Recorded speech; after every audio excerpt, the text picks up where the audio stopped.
So kanitang ask kan mo tanado tani. Tubugon to niya. Sige. Madato ba ko? Yeah, oh my God. Tinuod siguro to kang filter ganyan. Gabi ako pa kay madato ko 24. Lalay na sa kumata. Ay, mura man ko.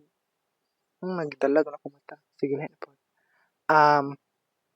Kanang naka-affirm ko. Yeah, hala yeah daw si norm gyud to. Yawa lainag nang tungod filter. Ay, um, mahal ko sa kong kuan sugar boyfriend. Hala no. Pero tagaan ko niyang kwarta. Yeah, tagaan ko niya. Madato ko tungod niya.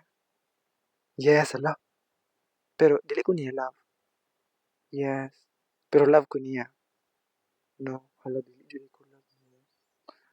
Anong di mo ko niya love niya? Kanong ano man kanang nung mahata man siya sa kwarta nga di mo ko niya love. Kanang buang siya. No, I didn't.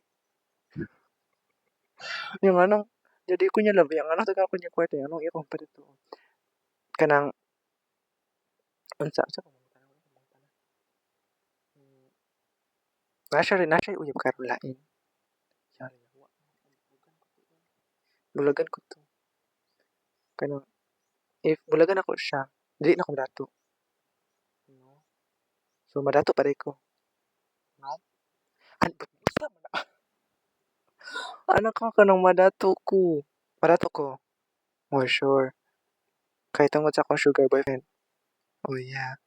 Pero na siya uyab karon. No. Sa gyud anak ka ganina na 15 like single siya. Definitely. Ano, nahigugma siya nako wala. Wala pa na niya kanang. Kaya ng question. Final and answer. Nahigugma siya nako wala. See, asa na siya? She na. Hawa, she. Ako, tanan ni masak ka. Nahigugma ko sa iya wala. Sure, nahigugma mo. Kaya kam siya kwarta. Kano sa kanya padalaan? Kanang, karong birthday, tinuod pa tiya nga, padalaan ko niya, karong birthday na ko. Pipis. So, nagdaduha di ay. Nagdaduha di siya. Sakto na eh.